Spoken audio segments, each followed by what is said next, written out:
our Santa has dried, the royal icing has dried, all the components are in place, and we're going to get ready to fill him in with some color. I'm going to start out with a flesh tone in the face. It might help if you cut the little hole off there.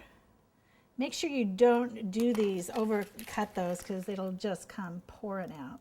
And again, same technique, working on the outside in. And you can tell too, if this is just a little bit too runny. The one thing again about this being so forgiving is you can go back, scrape this off and work it again.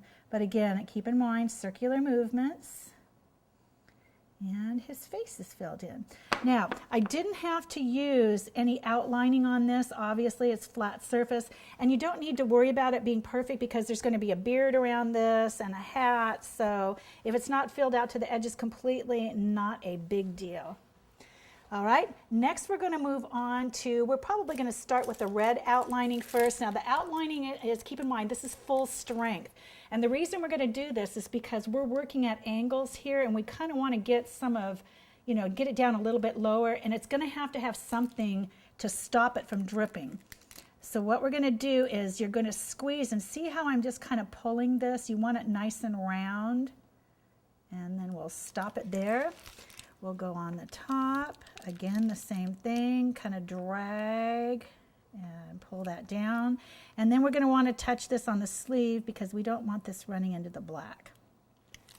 Now, if this does, those little edges that poked up, and I did this on purpose, we're going to add a little bit of water, and with a paintbrush, we'll let that dry just a little bit. With a paintbrush, you'll be able to flatten that down. Let's work with this. Okay, and once again, see this is dripping a little bit. We'll just pull that off.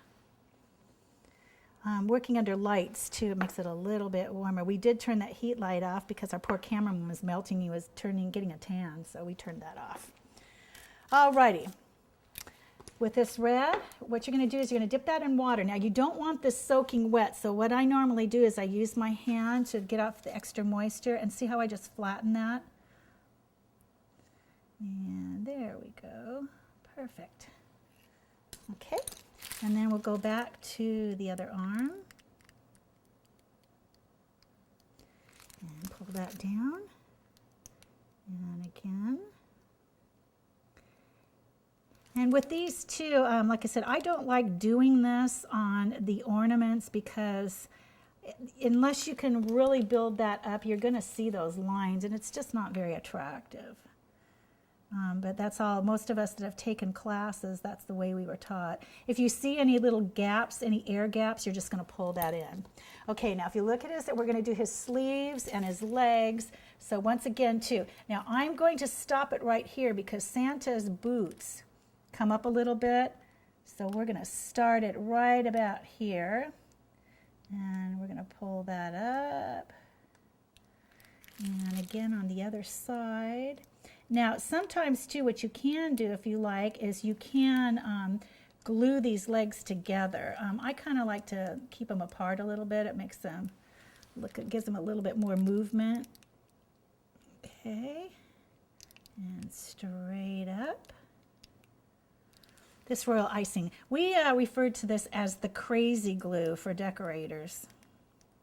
We were just laughing. One day we had to patch some walls in the house, and I actually used it to patch walls. Only problem is we had ants, so got to be careful. My husband doesn't leave me alone too much with house repairs. Okay, I'm going to go ahead and fill that in.